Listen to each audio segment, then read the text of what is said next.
श्री शिवाय नमस्तुभ्यम। प्रदोष व्रत कैसे करें संतान प्राप्ति के लिए?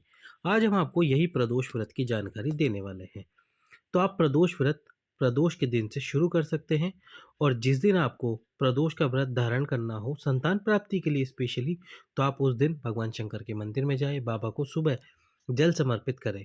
इसके बाद में आप शाम को जब प्रदोष काल में भगवान शंकर की पूजा करने जाते हैं, क्योंकि प्रदोष के दिन प्रदोष काल में शिव जी की पूजा होती है। प्रदोष काल कौन सा होता है? जब सूर्य अस्त होता है, तो सूर्य अस्त होने का जो समय है उस समय से 1 घंटा पहले और 1 घंटे बाद, जैसे कि मान लो शाम को 6 बजे सूर्य अस्त होता है, तो 5 बजे से लेकर 7 बजे तक ये 2 घंटे का समय प्रदोष काल रहेगा। इसमें आपको भगवान शंकर की पूजन अर्चना करनी है। अब पूजन अर्चना कैसे करनी है?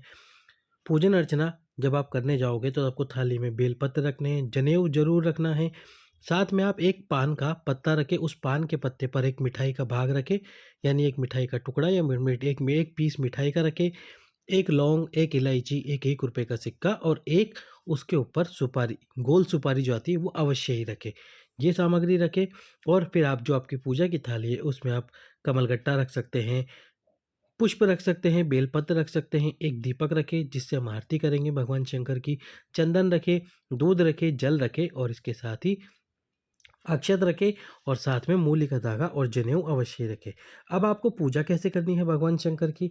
सबसे पहले शिव जी को अभिषेक करें, दूध से अभिषेक करने के बाद में जल अर्पण करें और फिर भगवान शंकर को जनेऊ पहनाएं वस्त्र स्वरूप में। इसके बाद में मूली का धागा भगवान शंकर को पहनाएं और इसके साथ ही आपको प्रदोष के दिन, जिस दिन आपका व्रत है, उस दिन आपको एक संकल्प धारण करना है। संकल्प क्या करना है कि आप 5 प्रदोष, 7 प्रदोष, 11 प्रदोष, 13 प्रदोष, बोले इतने प्रदोष में मेरी ये कामना भगवान भोलेनाथ पूरी कर देना। तो आपको उस हाथ में क्या लेना है जिसमें आप संकल्प लोगे? थोड़े से अक्षत, थोड़े से चावल, दक्षिणा स्वरूप कुछ रुपए और थोड़ा सा जल, वो सब लेकर भगवान शंकर के सम्मुख में संकल्प लेकर कि 11 प्रदोष या 13 प्रदोष में मेरी ये कामना, या फिर 21 प्रदोष में मेरी ये कामना पूर्ण हो। और ये कर कर आपको वो सभी वस्तुएं भगवान शंकर के सम्मुख में छोड़ देनी है। अब जब आपकी कामना पूरी हो जाएगी, जैसे कि 13 प्रदोष का आपने नियम लिया और 13 प्रदोष में आपकी कामना पूर्ण हो जाएगी, तो 13 प्रदोष में कामना पूर्ण होने के बाद में आपको एक प्रदोष व्रत नहीं रखना है।